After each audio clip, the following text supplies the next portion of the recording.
관련된 좋은 소식들 많이 전해드렸으면 좋겠습니다. 꽤 긴 기간 동안 M채널의 간판 앵커로 활동을 했었는데요.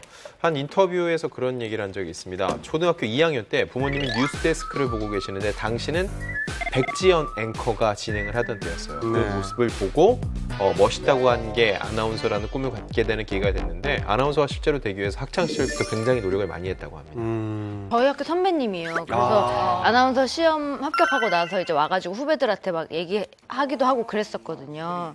네, 근데 그때 이제 말하던 게 이제 생각이 나는 게 한 번에 입사한 게 아니고 본인도 굉장히 좌절을 많이 했었다라는 얘기를 후배들한테 해줬었거든요. 맞아요. 굉장히 노련한 그녀의 모습을 보면서 다들 뭐 되게 엘리트 같다, 한 번에 붙었을 것 같다라고 추측을 하는데 사실은 실패를 여러 번, 그것도 굉장히 많이 맛봤다라고 합니다.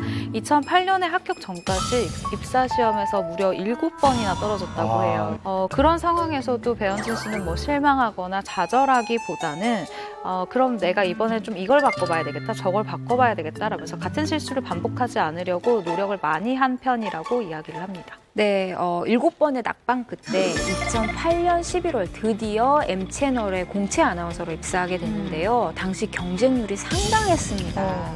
얼마였을 것 같아요? 100대1. 아니야. 10대 1? 500대1? 356대1. 아, 그 이상, 그거는 그 이상은 됩니다. 1000대1? 1대 1은 될 거예요. 500대 1 되지 않을까요? 500대1? 바로 1926대 봐봐. 1이었다고 합니다. 거의 뭐 2,000명을 2,000명이 온 거네요. 해야 되겠죠. 대박이다, 이거. 정말 엄청난 경쟁률인데 입사 후에는 주로 뉴스를 도맡아 했는데요. 또 여기서도 신기록들을 많이 세우게 됩니다. M채널에서 주말 뉴스 진행 경력까지 합치면요. 역대 최장수 여성 앵커인데요. 무려 2,491일을 주말 뉴스를 진행을 했습니다. 그리고 평일 뉴스 진행만 따지면 2,154일을 진행을 하셨어요. 또 2014년에는 뉴스 진행에 전념하기 위해서 직종을 국제부 기자로 바꾼 적이 있는데요. 아나운서 신분일 땐 뉴스 말고 다른 프로그램을 해야 하는 경우가 좀 많았기 때문이라고 합니다. 네. 2017년에 이제 M채널이 대대적인 보도국 개편을 하거든요. 그때 이 배현진 아나운서가 앵커직에서 물러나서 기자로 다시 돌아갔다가 퇴사를 하게 돼요. 근데 퇴사 당시에 뭐 이후 거치에 대해서 뭐 여러 가지 얘기들이 있었어요. 그러다가 자유한국당에서 이제 배현진 씨 영입을 추진 중인 것이 확인이 되면서 굉장히 큰 관심을 모았는데요. 퇴사 이틀 뒤에 자유한국당에 입당을 하면서 배현진 씨가 정계로 진출을 하게 됐습니다. 그런데 배현진 씨는 왜 정계에 간 걸까요?